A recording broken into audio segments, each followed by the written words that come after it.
Assalamualaikum warahmatullahi wabarakatuh. Baiklah, kami dari kelompok 4 dengan materi pendekatan humanisme dalam settingan pendidikan. Sebelum masuk dalam materi, alangkah baiknya saya akan memperkenalkan daftar anggota kelompok kami, yaitu Hadrianto dengan saya sendiri. Disusul dengan Muhammad Zaki Fauzan Talib, Nur Sanjaya Suarti, Rina Oktaviani, Suci Indasari, Muhlis Asidik, Muhammad Fauzan, dan Rati Pelu. Baiklah, langsung saja kita masuk ke materinya, itu pengertian belajar. Belajar merupakan sebuah proses yang terjadi pada manusia dengan berpikir, merasa, dan bergerak untuk memahami setiap kenyataan yang diinginkannya, untuk menghasilkan sebuah perilaku, pengetahuan, dan teknologi, atau apapun yang berupa karya dan karsa manusia tersebut. Belajar berarti sebuah pembaharuan menuju pengembangan diri individu agar kehidupannya bisa lebih baik dari sebelumnya. Belajar pula bisa berarti adaptasi terhadap lingkungan dan interaksi orang manusia dengan lingkungan tersebut. Menurut Ardan N. Frandersen dan Dersono mengatakan bahwa hal yang mendorong seseorang untuk belajar antara lain adanya sifat ingin tahu dan ingin menyelidiki dunia yang lebih luas atau berwawasan luas, adanya sifat kreatif yang ada pada manusia dan keinginan untuk maju, adanya keinginan untuk mendapatkan simpati dari orang tua, guru, dan teman-teman, adanya keinginan untuk memperbaiki kegagalan yang lalu dengan usaha yang baru, baik dengan komparasi maupun dengan kompetisi. Terus dengan keinginan untuk mendapatkan rasa aman, adanya ganjaran atau hukuman sebagai akhir daripada pembelajaran. Selanjutnya itu teori belajar humanisme. Teori belajar merupakan upaya untuk mendeskripsikan bagaimana manusia belajar hingga membuat kita semua memahami proses inher yang kompleks dari belajar. Cahyo berpendapat bahwa teori belajar dapat diartikan sebagai konsep-konsep dan prinsip-prinsip belajar yang bersifat teoritis dan telah teruji kebenarannya melalui eksperimen. Ada beberapa perspektif dalam teori belajar, yaitu behaviorisme, kognitivisme, dan humanistik. Konsep teori belajar humanisme. Dalam teori belajar humanistik, proses belajar harus berhulu dan bermuara pada manusia itu sendiri. Dalam teori belajar humanistik, belajar dianggap berhasil jika ia memahami lingkungannya dan dirinya sendiri. Tujuan utama para pendidik adalah membantu siswa untuk mengembangkan dirinya, yaitu membantu masing-masing individu untuk mengenal dirinya sendiri sebagai manusia yang unik dan membantu dalam mewujudkan potensi-potensi yang ada dalam dirinya sendiri. Menjelaskan tentang konsep teori belajar humanisme. Bagi aliran humanistik memandang manusia baik dan memiliki kebebasan untuk menentukan dirinya. Menurut teori humanistik, tujuan belajar adalah untuk manusia. Menurut teori humanistik, proses belajar harus dimulai dan ditunjukkan untuk kepentingan memanusiakan manusia itu sendiri. Teori belajar humanistik tampak dalam pendekatan belajar yang dikemukakan oleh Ausubel. Yates dan Briggs mengatakan bahwa pendekatan humanistik adalah pengembangan nilai-nilai dan sikap pribadi yang dikehendaki secara sosial dan pemerolehan pengetahuan yang luas tentang sejarah, sastra, dan pengolahan strategi berpikir produktif. Pendekatan sistem dapat dilakukan sehingga para peserta didik dapat memilih suatu rencana pembelajaran agar mereka dapat mencurahkan waktu mereka bagi bermacam-macam tujuan belajar atau sejumlah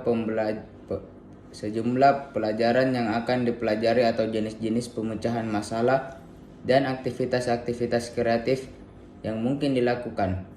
Pembatasan praktis dalam pemilihan hal-hal itu mungkin ditentukan oleh keterbatasan bahan-bahan pelajaran dan keadaan, tetapi dalam pendekatan sistem itu sendiri tidak ada yang membatasi keanekaragaman pendidikan ini. Tujuan utama para pendidik adalah untuk membantu peserta didik untuk mengembangkan dirinya, yaitu membantu masing-masing individu untuk mengenal diri mereka sebagai manusia yang unik dan membantu dalam mewujudkan potensi-potensi yang ada dalam diri mereka. Assalamualaikum warahmatullahi wabarakatuh. Perkenalkan, nama saya Nur Senjaswarti. Saya akan menjelaskan materi konsep teori belajar humanisme. Prinsip lain dalam proses pembelajaran humanistik adalah mengajarkan siswa bagaimana belajar dan menilai kegunaan belajar itu sendiri.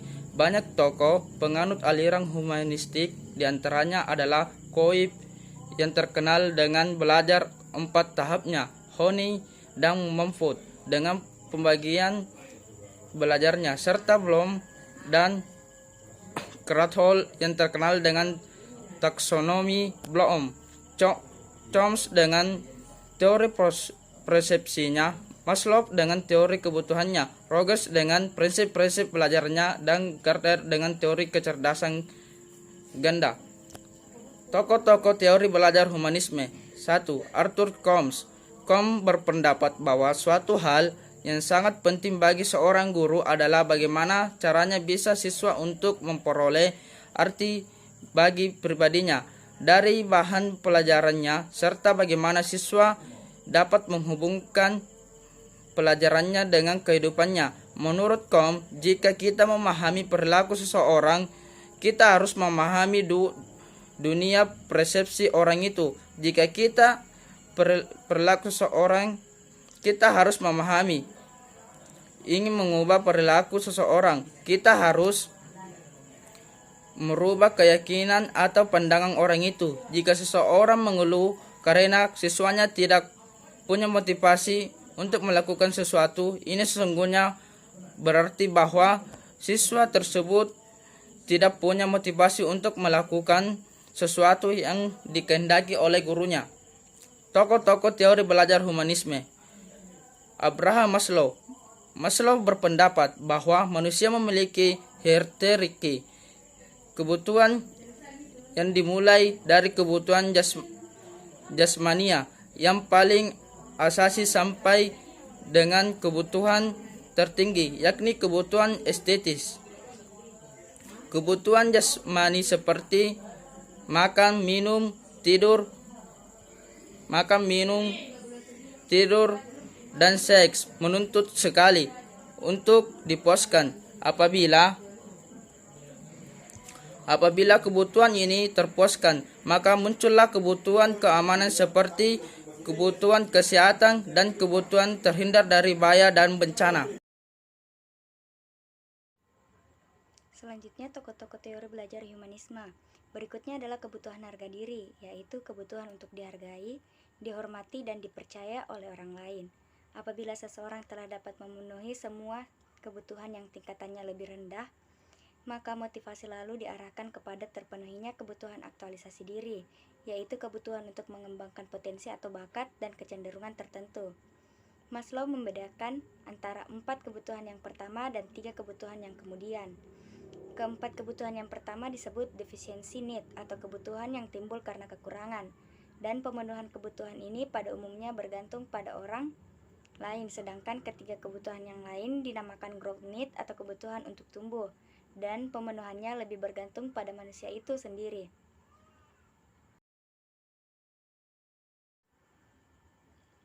Implikasi dari teori Maslow dalam dunia pendidikan sangat penting. Dalam proses belajar mengajar misalnya, guru mestinya memperhatikan teori ini. Apabila guru menemukan kesulitan untuk memahami mengapa anak-anak tertentu tidak mengerjakan pekerjaan rumah, mengapa anak tidak dapat tenang di dalam kelas, atau bahkan mengapa anak-anak tidak memiliki motivasi untuk belajar. Menurut Maslow, guru tidak bisa menyalahkan anak atas kejadian ini secara langsung. Sebelum memahami, barangkali ada proses yang tidak terpenuhinya kebutuhan anak yang berada di bawah kebutuhan anak untuk tahu dan mengerti. Bisa jadi anak-anak tersebut belum atau tidak melakukan makan pagi yang cukup, semalam tidak tidur dengan nyenyak, atau ada masalah pribadi atau keluarga yang membuatnya cemas dan takut, dan lain-lain. Yang ketiga, Carl Rogers. Carl Rogers mengemukakan bahwa siswa yang belajar hendaknya tidak dipaksa, melainkan dibiarkan belajar bebas. Siswa diharapkan dapat mengambil keputusan sendiri dan berani bertanggung jawab atas keputusan-keputusan yang diambilnya sendiri. Rogers mengemukakan 5 hal penting dalam proses belajar humanistik. Yang pertama, hasrat. Yang kedua, belajar bermakna. Yang ketiga, belajar tanpa hukuman. Yang keempat, belajar dengan inisiatif sendiri. Dan yang kelima, belajar dan perubahan. Keempat, Kolb. Menurut Kolb, ada 4 tahap belajar. Yang pertama, tahap pengalaman konkret, di mana seorang siswa hanya mampu sekedar ikut mengalami suatu kejadian. Ia belum mengerti bagaimana dan mengapa suatu kejadian harus terjadi seperti itu. Yang kedua, tahap pengalaman aktif dan reflektif. Siswa lambat laun mampu mengadakan pengamatan aktif terhadap kejadian itu, serta berusaha memikirkannya dan memahaminya. Siswa tipe teoris biasanya sangat kritis, senang menganalisis dan tidak menyukai pendapat atau penilaian yang sifatnya subjektif. Bagi mereka, berpikir rasional adalah suatu yang sangat penting. Mereka juga sangat skeptis dan tidak menyukai hal-hal yang bersifat spekulatif. 4. Siswa tipe pragmatis menaruh perhatian besar pada aspek-aspek praktis dalam segala hal. Mereka tidak suka bertele-tele membahas aspek teoritis, filosofis dari sesuatu. Bagi mereka, sesuatu dikatakan ada gunanya dan baik hanya jika bisa dipraktikkan. Yang keenam, Habermas. Belajar akan terjadi jika adanya interaksi antara individu dengan lingkungannya. Menurut Habermas, ada 3 tipe belajar. Yang pertama yaitu belajar teknis atau technical learning. Belajar teknis adalah belajar bagaimana seseorang dapat berinteraksi dengan lingkungan alamnya secara benar. Yang kedua yaitu belajar praktis atau practical learning. Belajar praktis adalah belajar bagaimana seseorang dapat berinteraksi dengan lingkungan sosialnya, yaitu dengan orang-orang di sekelilingnya dengan baik. Yang ketiga yaitu belajar emansipatoris, yaitu menekankan upaya agar seseorang mencapai suatu pemahaman dan kesadaran yang tinggi akan terjadinya perubahan atau informasi budaya dalam lingkungan sosialnya. Yang ketujuh, Bloom dan Krathwohl. Bloom dan Krathwohl menunjukkan apa yang mungkin dikuasai atau dipelajari siswa tercakup pada 3 kawasan, yaitu kawasan kognitif, efektif, dan psikomotor. Taksonomi Bloom telah berhasil memberi informasi terhadap banyak pakar lain untuk mengembangkan teori-teori belajar dan pembelajaran. Pada tingkatan yang lebih praktis, taksonomi telah banyak membantu praktisi pendidikan untuk merumuskan tujuan-tujuan belajar dalam bahasa yang mudah dipahami, operasional, serta dapat diukur. Selain itu, teori Bloom juga banyak dijadikan pedoman untuk membuat butir-butir soal ujian, bahkan oleh orang-orang yang sering mengkritik taksonomi tersebut. Tokoh-tokoh teori belajar humanisme. 6. Habermas. Belajar akan terjadi jika adanya interaksi antara individu dengan lingkungannya. Menurut Habermas, ada 3 tipe belajar, yaitu yang 1. Belajar teknis atau technical learning. Belajar teknis adalah belajar bagaimana seseorang dapat berinteraksi dengan lingkungan alamnya secara benar. Belajar praktis atau practical learning. Belajar praktis adalah belajar bagaimana seseorang dapat berinteraksi dengan lingkungan sosialnya, yaitu dengan orang-orang di sekelilingnya dengan baik. C. Belajar emansipatoris, menekankan upaya agar seseorang mencapai suatu pemahaman dan kesadaran yang tinggi akan terjadinya perubahan atau informasi budaya dalam lingkungan sosialnya. Yang ketujuh, Bloom dan Krathwohl.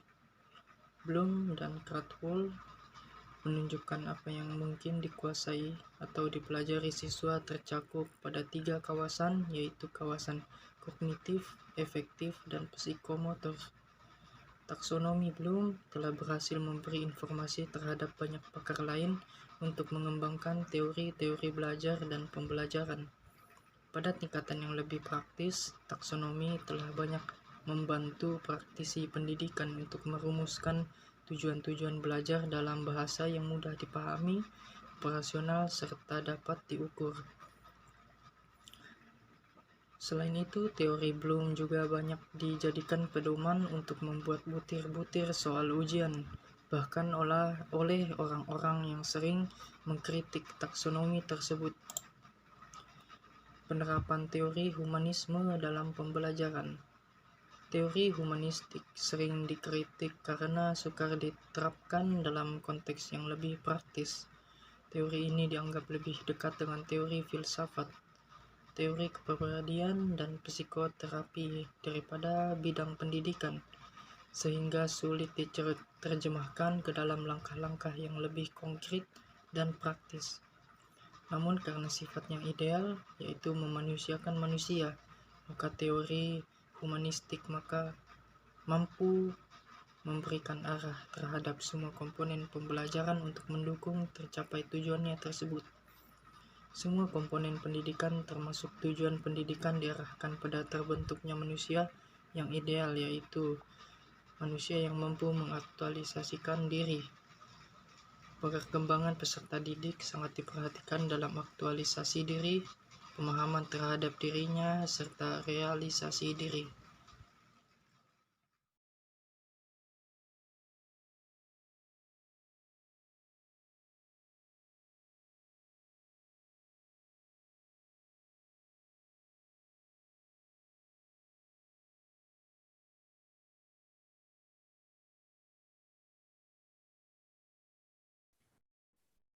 Oke, selanjutnya materi penerapan teori humanisme dalam pembelajaran.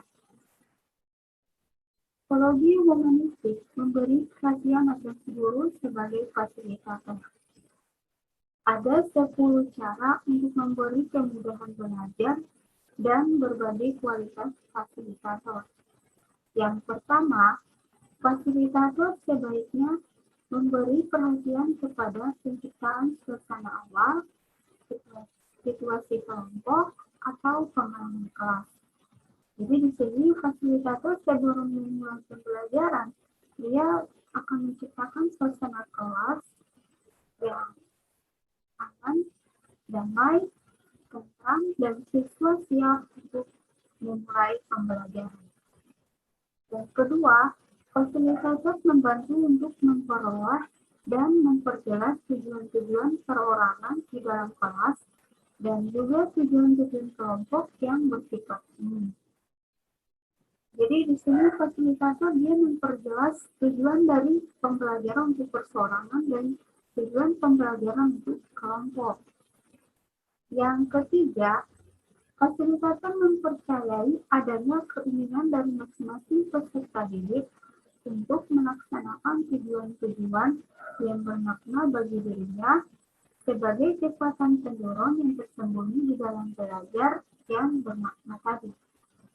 Jadi, seorang fasilitator setelah dia memperjelas dan menyampaikan tujuan-tujuan pembelajaran persoalan tadi, dia juga mempercayakan peserta didik untuk melaksanakan tujuan tersebut. Yang keempat, dia mencoba mengatur dan menyediakan sumber-sumber untuk belajar yang paling luas dan mudah dimanfaatkan para peserta didik untuk membantu mencapai tujuan mereka. Jadi di sini selain sumber belajarnya yaitu buku, fasilitator juga bisa memaknai dirinya sebagai sumber belajar. Selain itu juga sumber belajarnya itu bisa didapat dari internet, majalah, dan juga orang. Yang kelima, dia menempatkan dirinya sendiri sebagai sumber yang fleksibel untuk dapat dimanfaatkan oleh kelompok. Nah, seperti yang sudah saya jelaskan di poin 4 tadi, bahwa dia memanfaatkan dirinya sebagai sumber belajar. Yang kelima ini dia lebih memperjelas. Jadi, selain sumber belajarnya dari buku, dia juga bisa memanfaatkan dirinya sebagai sumber belajar, di mana siswa akan memberikan pertanyaan kepada seorang fasilitator atau guru, dan guru tersebut dia mencoba untuk menjawab dan memberi penjelasan dari pertanyaan yang disampaikan oleh siswa tersebut. Yang keenam, di dalam menanggapi ungkapan-ungkapan di dalam kelompok kelas dan menerima baik isi yang bersifat intelektual dan sikap-sikap perasaan, dan mencoba untuk menanggapi dengan cara yang sesuai, baik bagi individual maupun bagi kelompok. Jadi di sini seorang fasilitator dia akan menanggapi ungkapan-ungkapan yang diberikan. Jadi ungkapan-ungkapan itu bisa saja yang bersifat internal ataupun yang juga bersifat umum. Jadi dia akan menanggapinya dengan yang secara intelektual. Jadi tidak menyakiti satu dengan yang lain. Yang ketujuh, bila mana cuaca menerima kelas secara mantap, fasilitator beransur-ansur dapat berperan sebagai seorang peserta didik yang turut berpartisipasi, seorang anggota kelompok, dan turut menyatakan pandangannya sebagai seorang individu seperti peserta didik lainnya. Jadi di sini fasilitator atau seorang guru tersebut dia akan memposisikan dirinya sebagai seorang peserta didik. Misalkan di mana jika ada presentasi, biasanya guru itu dia akan menjadi peserta didik dengan menggunakan apa yang dipresentasikan atau materi apa yang dibawakan oleh kelompok tersebut. Yang kedelapan, dia mengambil prakarsa untuk ikut serta dalam kelompok. Perasaannya dan juga pikirannya dengan tidak menuntut dan juga tidak memaksakan, tetapi sebagai suatu andil secara pribadi yang boleh saja digunakan atau ditolak oleh peserta didik. Jadi di sini dia bisa, seorang fasilitator juga memberikan buah pikiran atau perasaannya terhadap presentasi yang diberikan misalkan oleh seorang peserta didik dalam satu kelompok. Nah, peserta didik tersebut atau kelompok tersebut boleh juga menolak atau tidak menggunakan pikiran yang diberikan oleh seorang fasilitator dengan alasan-alasan tertentu. Yang kesembilan, dia harus tetap waspada terhadap ungkapan-ungkapan yang menandakan adanya perasaan mendalam dan kuat selama belajar. Yang ke-10, di dalam berperan sebagai seorang fasilitator, pemimpin harus mencoba untuk mengenali dan menerima keterbatasannya sendiri. Jadi kita tahu bahwa setiap orang itu kan memiliki keterbatasan atau kekurangan masing-masing. Di sini kita coba untuk mengenali dan menerima keterbatasan tersebut, tetapi kita tidak mengklaim atau mengakui bahwa kita itu lemah. Kita hanya harus bagaimana mengenali dan menerima lalu mencoba untuk menutupi kekurangan atau keterbatasan tersebut dengan cara belajar dan sebagainya. Oke, sekian dari kelompok kami. Kurang dan lebihnya mohon maaf. Wassalamualaikum warahmatullahi wabarakatuh.